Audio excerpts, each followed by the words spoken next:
Hi guys. Today I will be reviewing online scams. My name is Caleb Dell. So as we get started, online scams are huge currently, and they range from auction fraud, non-delivery credit card and debit card fraud, and other complaints such as computer intrusions. Um, Email scams range 73.6% of all the online scams in the year 2007, and the web page scams ended taking 32.7. So emails, the email, oh, your bank statement's wrong, or you need to do this immediately. You need to put your information in. Um, Same thing with the web page. The web page, uh, you enter your information, they end up taking all your money. So usually affected men more than women, and men actually ended up spending more than women. $1.67 to the women's dollar, and most of the online uh, scams came from men, about 75.8%. Um, so from January 1st to December 31st in 2007, there were 206,884 complaints. Of those complaints, it racked up to $239 million taken from people that were scammed. So that goes into my first impact, is the economical impact. That's a lot of money being taken from people. I mean, of all classes, I would say middle class to lower class. Usually, uh, the upper class doesn't invest in things that they know could hurt them. But I don't. I mean, the money that was taken could have went towards the families. Could have went towards a different investment to them. Could have went back into the economy and stimulated it. I'm pretty sure it eventually ended up back in the economy, but you know that's a that's a huge amount of money. And these are only the complaints that were actually filed. There were a lot more that weren't. The highest dollar type of fraud was investment fraud. So, say there's a property, guy selling it for way less than what it should be. He wants you to wire in the money immediately, or just do the deposit. You never hear from the guy again. No deeds get sent. No, too good to be true. And it's easy because investment frauds, all you have to do is get the guy to believe you. It's like it's like when people invest in the stock market. There's no guarantee you're going to get your money back. There's no guarantee that you understand the stock market.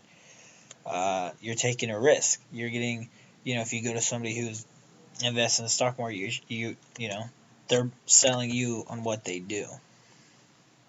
So we look more into this. Most of the complaints filed were from the people of ages 30 and 49, so that kind of fits the description. Younger people are kind of smart enough to go, oh, this isn't a true website.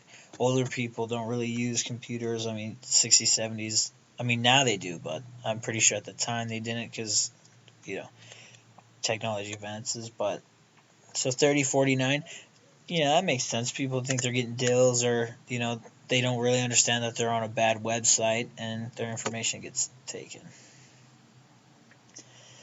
And so we'll look at credit card fraud. Any unauthorized use of a credit card with the purpose of obtaining anything of value with the intent to defraud. When somebody gets access to your computer, which can happen with pop-up ads, or you download something without knowing uh, much about it. The last part was me.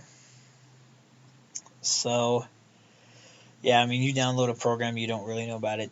Intrusion, they could get in, take your information. So then we move on to the second effect, which is farming, which ties back into the web pages.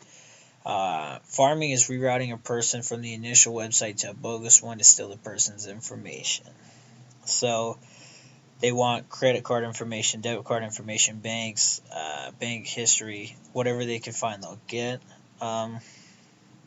So basically, if you enter Google, it'll reroute you to a different website, and usually then they can take your information with pop-ups. I mean, there's many ways to do it. I won't get too far into it, but its main thing has a lot of debit and credit card fraud, because that's easy to steal your information when they're in your computer.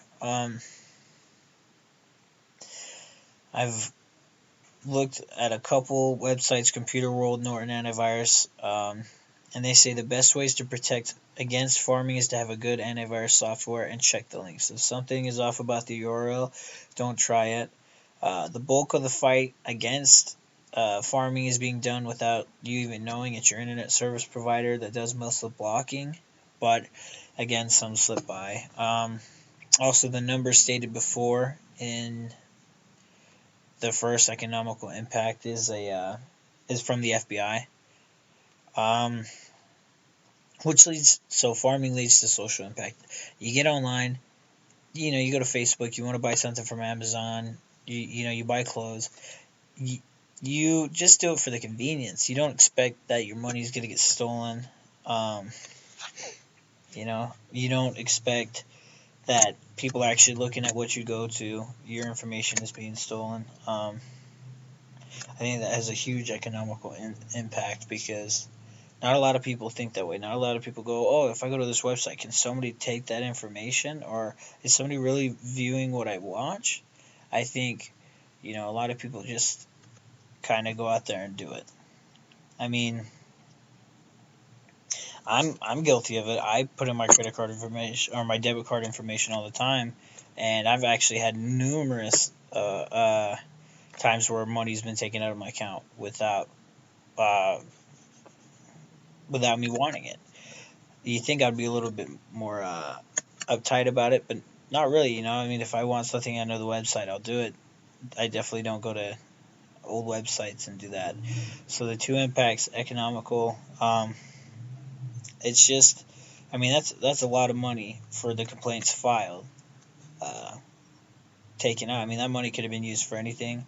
And again, what we just talked about, social impact. The sources, Computer World, website article, Norton Antivirus went on there to understand farming. They'll tell you a little bit more about it. The FBI article, link.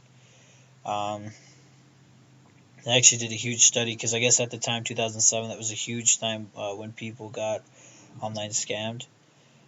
But yeah, that's online scamming.